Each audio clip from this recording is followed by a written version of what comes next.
19 de junho de 2023. Nós estamos na segunda-feira da 11ª semana do tempo comum. Em nome do Pai, e do Filho, e do Espírito Santo. Amém.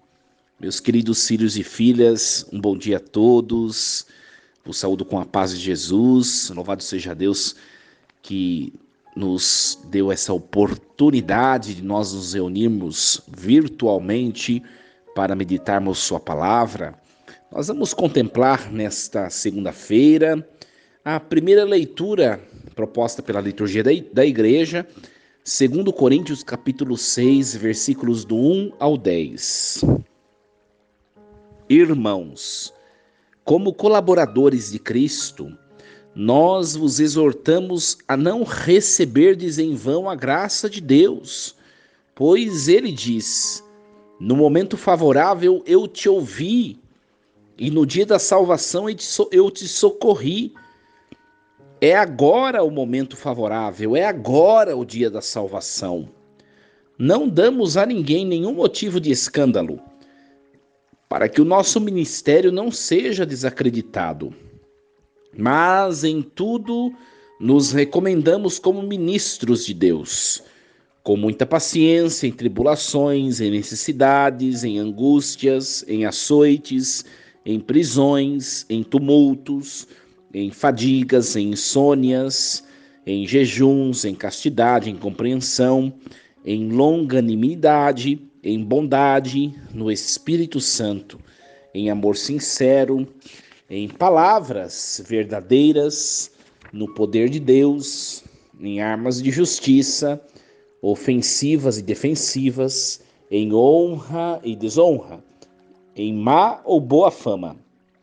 Considerados sedutores, sendo porém verazes, como desconhecidos, sendo porém bem conhecidos, como moribundos, embora vivamos, como castigados, mas não mortos, como aflitos, mas sempre alegres, como pobres, mas enriquecendo muitos, como quem nada possui, mas tendo tudo.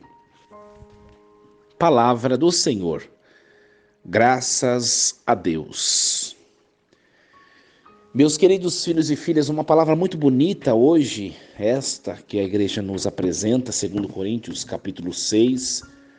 São Paulo começa dizendo assim: vocês que são colaboradores de Cristo, né, não recebam em vão a graça de Deus.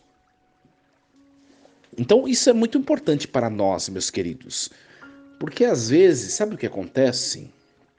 Às vezes Deus está dispensando bênçãos em abundância para nós e nós estamos com os olhos fitos em outras coisas, né?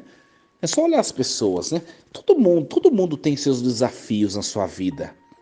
A vida de todo mundo tem seus desafios, seus momentos difíceis, as situações que fogem às vezes das nossas previsões. A vida de todo mundo é assim, né? E às vezes tem pessoas que acabam focando somente as coisas ruins da vida e esquecem dos outros benefícios que Deus está a manifestar na sua vida. Isso é ingratidão, né? Por isso que a palavra de hoje diz assim: não recebam em vão a graça de Deus, né? E receber em vão é receber com ingratidão, é você não valorizar, é você desprezar, é você não levar em conta, né? Isso a gente pode estar fazendo com Deus e a gente pode estar fazendo com as pessoas também, sabe? Pessoas que fazem de tudo por nós e às vezes nós não reconhecemos. A gente pode estar fazendo isso com as pessoas e com Deus também, né? Por isso que o texto de hoje está dizendo assim para nós: no momento favorável eu te ouvi, no dia da salvação eu te socorri, né? Deus está sempre atento para nós e Ele sempre dá provas desse amor que Ele tem por nós.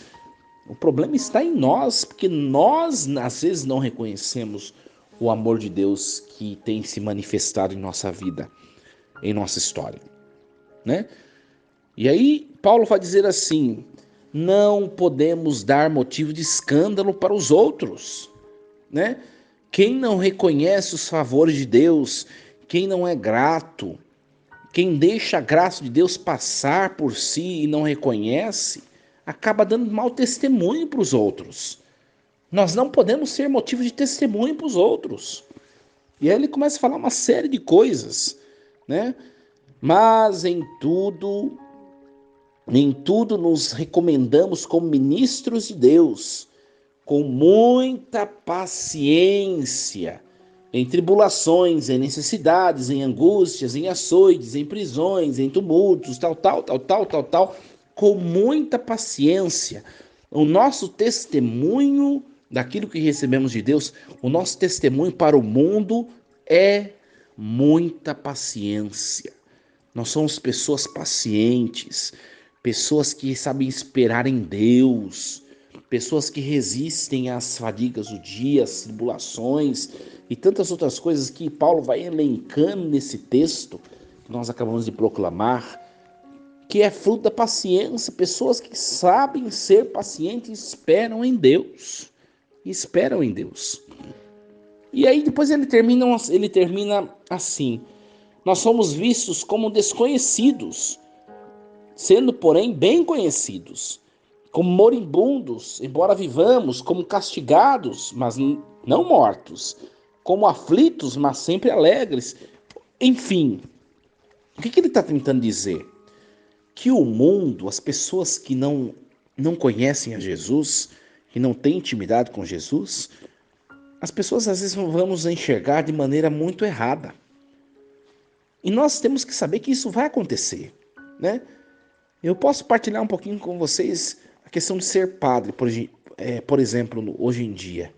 Tem muita gente que chega a mim e fala assim: nossa, mas você está perdendo sua vida, você está perdendo sua juventude, né? Você está perdendo, o verbo perder, né? Para a pessoa, eu estou perdendo algo. Para mim, que conheço a Cristo e que sei o motivo pelo qual deixei tudo, eu não estou perdendo nada, eu estou ganhando a Cristo. Eu estou ganhando a eternidade no céu. Consegue compreender que as pessoas de fora que não têm intimidade com Jesus, elas não compreendem o mistério da vida de Deus em nossa vida, né? Parece que nós estamos mortos, mas nós estamos vivos. É isso que a carta está tentando nos mostrar hoje. Parece que nós somos sedutores, mas nós somos verazes, né? Parece que a gente está tentando seduzir os outros a essa doutrina, e não é uma sedução. Simplesmente estamos pregando a verdade, nós somos verazes. Parece que nós somos desconhecidos, mas nós somos bem conhecidos. Parece que nós somos moribundos, mas nós somos pessoas que vivem uma vida cheia de vida, né? Então, aquilo que parece para o mundo não é a nossa realidade, né? Por exemplo, tem gente que enxerga, tem gente que não tem intimidade com Deus, com Jesus Cristo, nada. E para essas pessoas, você congregar a igreja é você se submeter a uma vida de privações. Ah, eu não vou na igreja não, porque se começar a ir na igreja, eu não vou poder fazer isso, não vou poder fazer aquilo, não vou poder fazer aquilo. As pessoas que não conhecem a Jesus ainda, elas enxergam a igreja desse jeito, privações. E nós que já conhecemos a Jesus, já temos uma caminhada, né, de intimidade com Deus, as privações para nós são as coisas menos importantes, porque nós as compreendemos à luz do mistério de Cristo. Nós entendemos que as privações, na verdade, não são privações, né? Na verdade, são instrumentos de edificação para nós, e não de privações ou de queda. Então, enfim, meus queridos, poderia ficar explicando item por item dessa carta, desse texto de hoje, mas uma coisa é certa: Deus nos chama a sermos diferentes no mundo, né? E nós temos de entender essa diferença como um benefício para a nossa vida, né? E ainda tem muita gente, isso é muito triste, que congrega a igreja, que leva uma vida de prática religiosa, mas que enfrenta tudo isso como um fardo, né? Ser igreja, Ser cristão, pertencer a Cristo, não deve ser um fardo, um esforço, algo insuportável para nós. Pelo contrário, deve ser uma fonte de bênção, deve ser um motivo de alegria, deve ser um motivo de nós nos regozijarmos, nos alegrarmos, né? Eu vou dizer sinceramente a vocês, eu sou uma pessoa muito realizada enquanto sacerdote. Eu sou pleno, né? Tive muitos outros sonhos, já realizei, de lecionar, de ser professor, já fui professor, abandonei essa carreira, depois de experimentá-la como era meu sonho, e me abandonei no serviço do sacerdócio, abandonei todas as coisas, fui para o seminário, fui ordenado sacerdote, sou uma pessoa plenamente realizada, né? Como toda escolha, o sacerdócio também exige deixar coisas, exigem privações, exigem esforços. Ora, mas toda escolha que se faz tem seus esforços, não é verdade? Se você quer ser um atleta, você vai ter que abandonar a vida de sedentarismo. Você vai ter que fazer exercício, você vai ter que abandonar uma má alimentação, vai ter que se alimentar bem, você vai ter que abandonar a sua preguiça, você vai ter que, de maneira permanente, disciplinar, treinar, né? Então, toda escolha que nós assim fazemos exigirá de nós que nós deixemos algo e que nós nos apliquemos a fazer algo. Toda escolha é assim. Ser padre é a mesma coisa. Eu hoje partilho com vocês, sou uma pessoa muito realizada como sacerdote. O dia que eu não. Que não chega esse dia, mas se um dia acontecer de não o sacerdócio não me realizar mais, eu deixo de exercer, porque não vale a pena nós fazermos algo simplesmente por obrigação ou por preceito. Eu hoje sou cristão, eu vou à missa todos os domingos, é claro que eu sou padre, né? Mas muito antes de ser padre, né?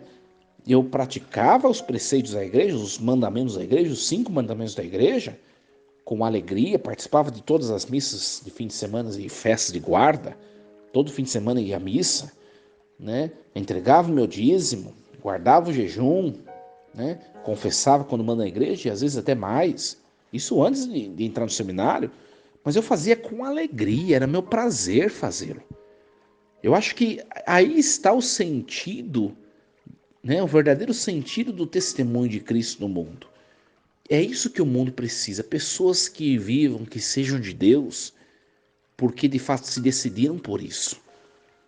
Que Deus nos ajude a compreender esse mistério, que Deus nos ajude a de fato sermos nós esta luz, esse testemunho para o mundo que nos enxerga como derrotados, como perdedores, como pessoas que estão privadas de bens, de alegrias, que nós sejamos testemunhos de que é o contrário, nós somos pessoas abençoadas, felizes, realizadas.